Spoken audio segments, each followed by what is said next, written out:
बिस्मिल्लाहिर्रहमानिर्रहीम। Islamic TV पर आने वाले तमाम नाजरीन और सामीन को अस्सलाम वालेकुम।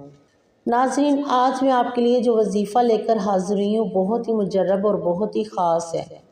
इसको करने वाले की कोई भी हाजत रद्द नहीं होती। ये सूरत फातिहा का अमल है। चाहे आप कितनी भी आपको कोई हाजत हो, कोई मुश्किल हो, तंगदस्ती हो, कारोबार की रुकावट हो, बीमारी हो, आप इस अमल को करें, इंशाअल्लाह ताला आपकी हर हाजत पूरी होगी, हर दुआ कबूल होगी।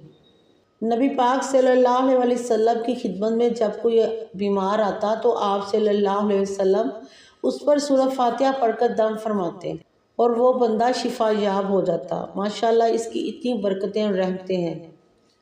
अगर कोई कारोबार की वजह से बेतहा परेशान है, नौकरी नहीं मिल रही और उसको बहुत ज़्यादा परेशानी का सामना है, तो आज मैं आपको एक वजीफ़ा बताऊंगी, आप वो करें, इंशाअल्लाह ताला आप इसको करेंगे तो आपको उसका वाज़िया रिज़ल्ट मिलेगा इंशाअल्लाह।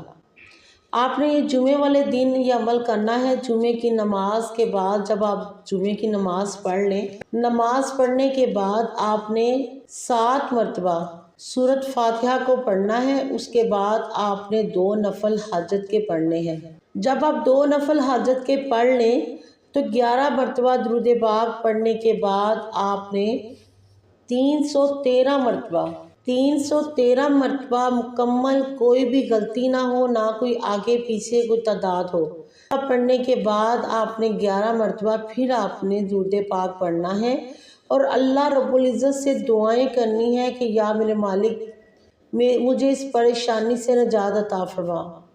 इंशाअल्लाह ताला जब आप यकीन कामिल के साथ पढ़ेंगे तो अल्लाह रब्बुल इज़्ज़त आपके हर मुश्किल में, हर काम में आसानी अता फरमाएगा और आपकी हाजत ज़रूर पूरी होगी। अगर आपको ये वीडियो आज की अच्छी लगे तो दूसरों के साथ शेयर करें, लाइक करें, मेरे चैनल को सब्सक्राइब करें ताकि आने वाली हर नई वीडियो आप तक आसानी से पहुँच सके। जज़ाकल्लाह।